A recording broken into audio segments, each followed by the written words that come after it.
Welcome to Where's Wiseman Week Spring Edition, where we're bringing you a new video every day for a week. In this video, we're sharing our thoughts on some bathroom-related camping gear.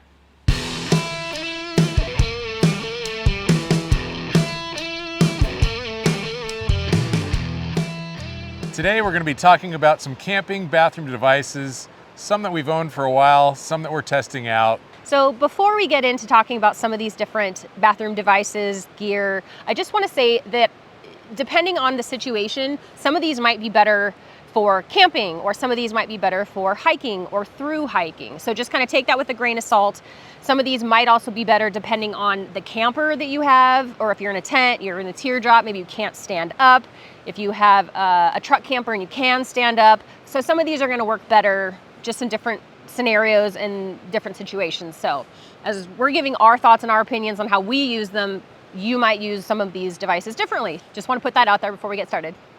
For you men out there, I've been using this portable urinal for a few trips now, mainly for the winter hike I do with my pals. We used to bring like an old apple juice or orange juice bottle or something like that to pee into, because when it's down to 7 degrees, 9 degrees at night Fahrenheit, you don't necessarily want to go outside. And it's just so convenient to just lean over in your sleeping bag or hammock and let it rip. But I've also used this in the teardrop. Really convenient, not having to get in and out at night when it's cold, raining, snowing. So far, really pleased with this, no complaints. Lid is really tight. Nice wide opening, and it's just more convenient to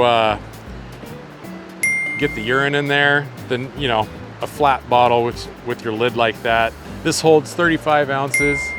First time you use it, it's a little scary. You think you're gonna blow over the top, but actually I filled it up halfway. You'd probably do a full container if you were holding for a while. Overall, loving it. I think you can find this on Amazon for like 10 bucks right now. Yeah. Good piece of equipment.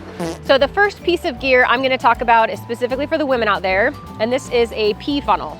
There are pros and cons to this that I'll get into. I think this is popular with the hiking community. I don't know about through hiking because it's lightweight, but I don't know if it's light enough to add it to your backpack if you're a through hiker. I see this as something that's probably better, again, if you're a hiker. Not if you're camping, especially boondocking, and you're gonna be in some place for a few days. I think there are better bathroom options, better gear options. Pros, it's lightweight, silicone. There is an extender piece that I totally forgot to bring, but that does help, and I do recommend using that extender if you are gonna use this. This is fairly inexpensive. I think it was about $12 on Amazon. It does come with the carrying bag, so that's handy. So here are the cons. I don't think this is particularly easy to use. You have to definitely take into consideration the type of pants you're wearing. If you have pants with a zipper, I think this is gonna be easier to kind of get into position. If you have pants that do not have a zipper, you're gonna have to pull them down or really try to finagle this in there. And in my opinion, if I have to get my pants down to my knees with everything hanging out just to use this, I might as well go squat or sit down on, you know, another toilet option, right? The other thing is you have to really be careful of how you're positioning this when you're using it. If you have it tipped too far back, I have had pee come out this way and run down my leg. So I am a little bit weary just for that fact of using this when I'm camping. So I tested this multiple times in the shower, multiple positions, multiple stance positions. So that's something to consider too, how far apart you're gonna want your legs, because there is some splashback with this, even with the extender tube, so you might pee on your shoes as well. So all that being said, I'm not a fan of this particularly for camping. I wouldn't recommend buying this for camping, maybe for hiking and just practice, test in the shower. Maybe this would be for you then. The next piece of gear is the female portable urinal. So there's some pros and cons with this one. For the pros, overall I do like this better than the funnel. I think it's also fairly inexpensive. This is about $20 on Amazon. You could use this in a camper in an enclosed space. For our teardrop, or maybe if you have a camper you can't stand up in, obviously you kind of have to get on your knees to get this into position. If you have a truck camper or something like that where you can stand up, you might want to use this. As with the funnel, I think you do have to take into consideration the type of pants that you're wearing, again, whether they have a zipper or not, to get this into position where it needs to be. I have tested this in the shower. I have not used it out in the wild on a camping trip yet. In the shower, this definitely worked much, much better than the funnel. Another difference with this and the pee funnel, this is hard plastic where that was silicone. So you can get this into position a little bit better. There is a cap on here too, so you can seal that up. So really no chance of peeing on your shoes with this one compared to the funnel. All right, some cons with this. This would not be something that I would use for hiking, through hiking, backpacking. I think this is just too big to carry with you. So in that situation, again, the funnel might be better. And I think just being mindful, again, of the pants that you're wearing, that could be a con. You kind of have to stand up to use this. You could make it work, you know, on your knees or squatting if you're in a camper or a rooftop tent with a small space. But I think this definitely is best standing up. And if you're standing up and you have to take your pants halfway down just to be able to use this, I don't think it's worth it. If my pants are all the way down, I'm just gonna go with one of the portable toilet options. Overall, not my favorite, but it could be a contender based on your situation. Next up on our list is our Blika foldable toilet. We have had this for years. This is the first bathroom gear that we ever bought. We really like it, very compact. Some of the pros with this are easy setup. It's very, very fast to set up. I think it's inexpensive, fairly inexpensive. It's about $40, I think, on Amazon. You don't always have to use a bag with this one. Obviously, number twos, you need a bag. But number ones, I don't always use a bag. I'll be honest, I'm sorry, but if guys can go pee wherever they want onto the ground, why can't I, right? And compared to another toilet that we'll talk about, the opening on this one's a little bit larger. So I like that. I find cleanup to be a lot easier. I don't know, Matt, you want to chime in because you've done some number twos in here and the other one, so. One of my pros, probably the biggest pro, is it feels more like a toilet. You have kind of a traditional toilet ring on here. Yeah, the seat is the same shape as your toilet that you would have at home. For men, you got all that junk up front. So having just a circle of a hole that's smaller than this, your average toilet, it's just kind of awkward. And you feel like, you know, stuff's getting hit. And, yeah. Big pro, it feels like a real toilet.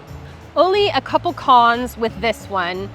It's a little bit larger, so if you're really tight on storage space, that, you know, there might be other options for you. And then the other thing is there's just more moving parts. So the lid comes off, the lid isn't permanently attached. There's a ring that you use to secure the bag, that comes off. So generally, if I'm not gonna use a bag, I don't bother with the lid, I don't bother with the ring, I just set it up. Something to consider. That's not the end of the world. You know, everything fits into the bag really nicely, but there's just more moving parts compared to the next toilet option that we'll show you where everything is just self-contained. Okay, now let's talk about the newest addition to our bathroom gear collection, I guess we'll call it that. Our bathroom arsenal. Our toilet collection. So here is our newest toilet. This is also a Blika brand toilet. This is just a collapsible version. So a little bit smaller, a little bit shorter, sets up just as fast, I think. Yeah. So if you're tighter on space, maybe this might be a better option for you. It does have a toilet paper holder, so that's handy. Don't leave it out in the rain and ruin a whole roll of toilet paper like I did.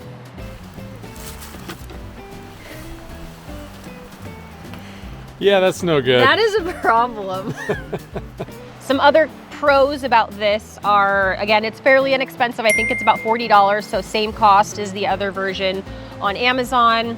All the parts are attached, so the lid is attached. There isn't a ring that you need to attach. The seat just pops up for you to put the bag and then you put the seat back down. So I think that's really handy.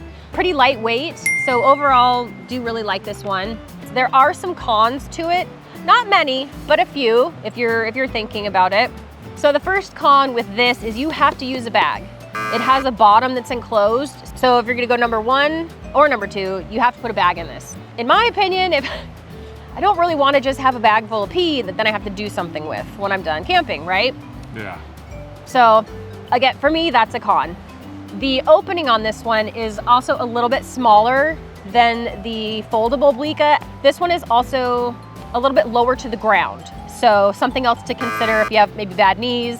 It is very sturdy, It feels a little sketchy when you Yeah. first open it, and you just have to make sure all of those little pieces are locked into place, but it is really sturdy too. I've never, fallen on it. Those would be my cons. You've done some business on this too. What do you think? Yeah, big con for me, it's just the size. The opening's round and kind of small. For men, especially if you're getting up around the 6-foot range, the angles are interesting because you're sitting lower and you kind of just have to let your luggage flop over the front of the ring. I mean, other than that, it's kind of awkward. And cleanup, you're gonna get a hell of a leg workout. So overall, at least between the two toilet options that we have, I think you'd probably agree we would prefer the foldable option just for the opening, a little bit bigger opening, a little bit higher off the ground, and the ability to not have to put a bag on it all the time, I think is great. All right, that is all we have for you guys today. Hope you enjoyed this video. If you have any questions on any of this gear, leave a comment. We'll also have links to all of this below in the description box for you too, if you're interested. Stay tuned for our next video tomorrow. Thank you for watching. Subscribe if you are not already, and we'll see you in our next video. Quick update on the pee funnel. As we were packing up to leave after filming this video for you, needed to go to the bathroom, so I figured I would test the pee funnel in action. I am wearing jeans. Don't recommend. Even with the zipper, you couldn't get it into position. It just folded in half, and even pulling my pants down a little bit, it was not enough room. So I think it doesn't matter what kind of pants you're wearing, you are going to have to take them a good way down to be able to use that. So definitely do not recommend the pee funnel.